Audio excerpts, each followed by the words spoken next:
వాటి గుర్తుకే బ్యాట్ గుర్తుకే బ్యాట్ గుర్తుకే బ్యాట్ గుర్తుకే బ్యాట్ గుర్తుకే దయాల లక్ష్మి బ్యాట్ గుర్తుకే దయాల లక్ష్మి బ్యాట్ గుర్తుకే దయాల లక్ష్మి బ్యాట్ గుర్తుకే దయాల లక్ష్మి బ్యాట్ గుర్తుకే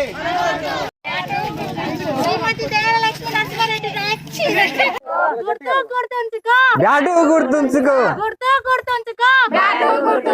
బ్యాట్ గుర్తుకే మన ఓటు బ్యాట్ గుర్తుకే మన ఓటు దయాలక్ష్మి గారికి మన ఓటు దయాలక్ష్మి గారికి మన ఓటు గుర్తుంచుకో బ్యాటు గుర్తుంచుకో గుర్తుంచుకో బ్యాటు గుర్తుంచుకో బ్యాట్ గుర్తుకే మన ఓటు బ్యాట్ గుర్తుకే మన ఓటు ఓటు బ్యాట్ గుర్తుకే మన ఓటు బ్యాట్ గుర్తుకే దయాల లక్ష్మి బ్యాట్ గుర్తుకే దయాల లక్ష్మి బ్యాట్ గుర్తుకే దయాల లక్ష్మి బ్యాట్ గుర్తుకే దయాల లక్ష్మి బ్యాట్ గుర్తుకే దయాల లక్ష్మి బ్యాట్ గుర్తుకే దయాల గుర్తుకే దయాల లక్ష్మి బ్యాట్ గుర్తుకే. ఈరోజు 14వ తారీఖు గ్రామ పంచాయతీ హన్మపురం గ్రామ పంచాయతీ ఎన్నికలు జరగబోతున్నాయి. హన్మపురం గ్రామ పంచాయతీ ఎన్నికల్లో హన్మపురం గ్రామ ప్రజలు అందరూ బలపరిచిన దయాల లక్ష్మి సర్పంచ్ అభ్యర్థిగా నిలబడ్డది. ప్రజలందరూ కూడా సహకరిస్తుర్రు. గ్రామ ప్రజలందరూ బలపరిచిన దయాల లక్ష్మికి ఓటేయాలని అందరినీ పేరు పేరున కోరడం జరుగుతున్నది, ప్రచారం చేయడం జరుగుతున్నది. ఇవాళ మేము 20 ఏళ్ళ నుండి 30 ఏళ్ళ నుండి నేను చిన్నతనం నుండి గ్రామ ప్రజల కోసము, పేద ప్రజల కోసం, కష్టజీవుల కోసం, కార్మికుల కోసం, రైతుల కోసం నిరంతరం ప్రజల కోసము కష్టపడే వ్యక్తిగా నేను గ్రామంలో ఉన్నా. కాబట్టి ఇవాళ అందరూ కూడా ఇవాళ గ్రామంలో ఎలాంటి సమస్యలు ఉన్నా పార్టీలకు అతీతంగా ఆపతి కానీ సాపతి కానీ పోలీస్ స్టేషన్ కానీ రైతుల సమస్య కానీ కూలీల సమస్యలు కానీ చదువుకున్న యువతి యువకుల సమస్యలు కానీ ఇవన్నీ కూడా ఒక 20-30 ఏళ్ళ నుంచి తీసుకొని గ్రామంలో ప్రయత్నం చేయడం జరుగుతుంది.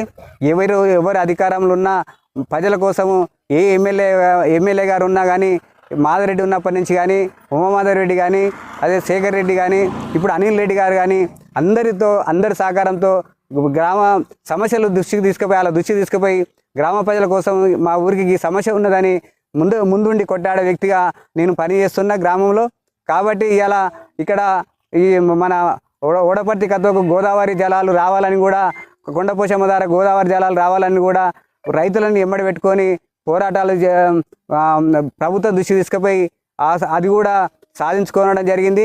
ఇలా మధ్యపల్లి చెరువులో నీళ్లు రావాలనేది కూడా కొండపోచమ్మ ద్వారా ఎమ్మెల్యే గారి దృష్టి తీసుకుపోయి అది కూడా కొంత ప్రయత్నం చేయడం జరిగింది. ఆ ప్రయత్నం కూడా జరుగుతున్న రైతుల సహకారంతో అది కూడా నేను ముందుండి చేయడం జరిగింది. అదేవిధంగా ఇలా 100 రోజుల పని విషయంలో కానీ, అదేవిధంగా రైతుల విషయంలో కానీ మార్కెట్ నేను సింగిల్ విండో డైరెక్టర్ గెలిచిన తర్వాత ఇక్కడ మార్కెట్ పెట్టియడం జరిగింది.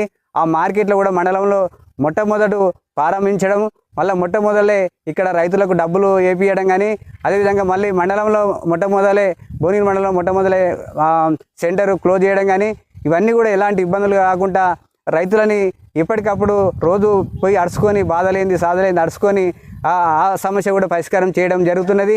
కాబట్టి ఇలా ప్రతి యువకులు ఎదుర్కొంటున్న సమస్యల మీద కూడా ప్రభుత్వ దృష్టికి తీసుకుపోయి అవి కూడా పరిష్కారం చేయడానికి ముందున్నాం. కాబట్టి ఇంకా గతంలో కూడా చాలామంది సర్పంచులు గెలిచిరు, వాళ్ళు కూడా గ్రామం కోసం కృషి చేసిరు. కాబట్టి ఇంకా మిగిలిపోయిన పనులు కూడా ఉన్నాయి. ఇంకా కొన్ని సీసీ రోడ్లు ఉన్నాయి, కొంత డ్రైనేజీ సమస్య ఉంది, కొన్ని రింకుల సమస్య ఉంది. ఇక్కడ హన్మపురం నుంచి అనంతరం వరకు, ఇక్కడ కుర్మగూడెం నుంచి మన్నేరు పంపు పోయే రోడ్డు, ఇక్కడ మన ఏసీ కాలనీ నుంచి అనంతరం పోయే రోడ్డు, లింక్ రోడ్లు కూడా కొన్ని 4 రకాల లింక్ రోడ్లు ఉన్నాయి. హన్మపురం బస్టాండ్ నుంచి ఊళ్ళో వరకు గ్రామ పంచాయతీ వరకు కూడా అది కూడా డబుల్ రోడ్డు సమస్య మిగిలిపోయింది.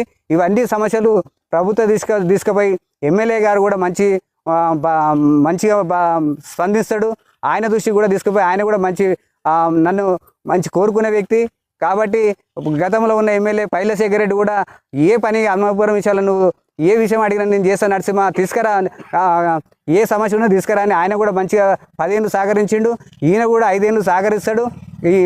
కాబట్టి ఆ రకంగా నేను ప్రతి ఏ ఆఫీస్లో ఏ సమస్య ఉన్నా కలెక్టర్ కానీ, ఆర్డీఓ కానీ, ఎంఆర్ఓ కానీ, ఎండిఓ కానీ ఏ సమస్య ఉన్నా అందరూ పరిచయాలు ఉన్న వ్యక్తులు కాబట్టి ఖచ్చితంగా నాకు ప్రతిదీ గుర్తిస్తారు. కాబట్టి ప్రజల తరపున ఏ సమస్య ఏ ఆఫీస్లో అవుతుందో అవన్నీ కూడా నాకు రూట్ ఎరక కాబట్టి ఖచ్చితంగా అందరికీ అందుబాటులో ఉండి పనిచేస్తాననేది కూడా నేను గ్రామాల అందరికీ చెప్తున్నా. కాబట్టి ఆ రకంగా నేను ముందున్నా. ఇలా ఏ ఇంట్లో ఆపద పడ్డా నాదే అనుకొని నేను కుటుంబం కోసం కూడా తక్కువ పట్టించుకుంటా, కనీసం ప్రజల కోసం ఎక్కువ పట్టించుకునే వ్యక్తిగా నేను పనిచేస్తున్నా. కాబట్టి ఖచ్చితంగా నా భార్యని అధిక మెజార్టీతో గెలిపిస్తారని కూడా పూర్తిగా నమ్మకం ఉన్నది. అన్ని వర్గాలు నాకు పనిచేస్తున్నాయి, అన్ని వర్గాలు ఓటేసామని నాకు హామీస్తున్నారు. కాబట్టి అందరూ కూడా నా భార్యని గ్రామ పంచాయతీకి పంపిస్తారని కూడా అందరూ తేల్చేస్తారు. కాబట్టి ఆ రకంగా మీరు అందరి సహకారం ఉండాలనేది కూడా కోరుతున్నా. కాబట్టి గ్రామ ప్రజలందరి సహకారము పార్టీలకు అతీతంగా నేను పోటీ చేస్తున్నా. కాబట్టి అందరూ అన్ని పార్టీలు కూడా నాకు సహకరిస్తారు. అన్ని రకాల ప్రజలు సహకరిస్తారు, మహిళలు సహకరిస్తారు, యువకులు అందరూ కూడా సహకరిస్తారు. ఆ రకంగా నేను ముందుకు పోతున్నా. కాబట్టి ఇలా గ్రామంలో గెలిచినా కానీ ఖచ్చితంగా గ్రామంలో వారము ప్రతి 9 గంటల నుంచి 1 గంట వరకు గ్రామ పంచాయతీ సర్పంచ్ ఖచ్చితంగా గ్రామ పంచాయతీ టైం టేబుల్ ప్రకారంగా గ్రామ పంచాయతీ ఉంటుంది.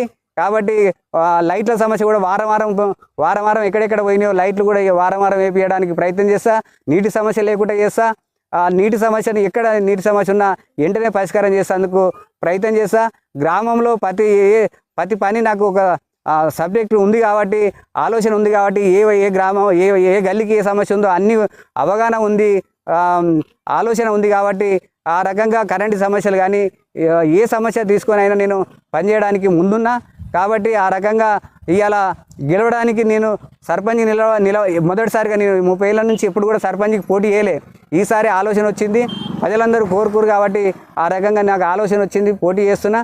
కాబట్టి నా తరపున ఉన్న వార్డు మెంబర్లకు 10 మంది వార్డు మెంబర్లని పోటీకి పెట్టడం జరిగింది.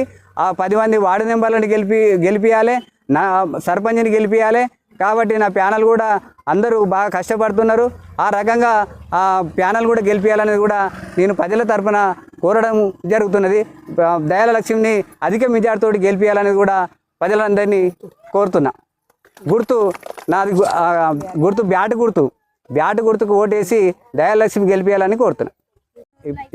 ఇప్పటిదాకా ఆయన సర్పంచులు కొంత కృషి చేసిర్రు. ఇంకా కొన్ని మిగిలిపోయిన పనులు ఉన్నాయని ముందే గుర్తు చేసిన. ఇంకా మిగిలిపోయిన పనులు కొన్ని లింక్ రోడ్లు ఉన్నాయి, డ్రైనేజ్ సమస్య ఉన్నది, సీసీ రోడ్ల సమస్య ఉన్నది, అవి చేస్తా. ఇక్కడ ప్రజలు బస్సు సౌకర్యం కూడా కోరుకున్నారు. గతంలో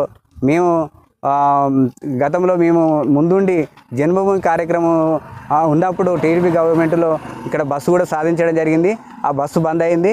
ఇప్పుడు అది మన కుషాయిగూడ నుంచి బస్సు వచ్చేది, నైటాలు ఇక్కడనే ఉండేది. ఆ బస్సును కూడా మళ్ళీ పునరుద్ధరించేందుకు నేను ప్రయత్నం ఉన్నా. నేను ఖచ్చితంగా దాని కూడా ఆలోచన ఉన్నది. ఆ బస్సును కూడా ప్రయత్నం చేస్తా. ఇక్కడ మంచినీటి సమస్య కానీ, వాటర్ సమస్య కానీ, మెయిన్గా ఇక్కడ ఉంది అంటే కుక్కలది ఒకటి హాస్పిటల్ పడ్డది ఇక్కడ హన్మపురంలో.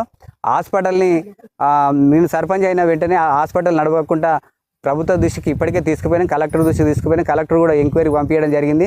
ఎమ్మెల్యే గారు దృష్టికి తీసుకుపోయినా, ఎమ్మెల్యే సహకారం తీసుకొని ఖచ్చితంగా ఆ కంపెనీ హాస్పిటల్ ఏదైతే ఉందో దాన్ని తొలగించడానికి 100% ప్రయత్నం చేస్తా.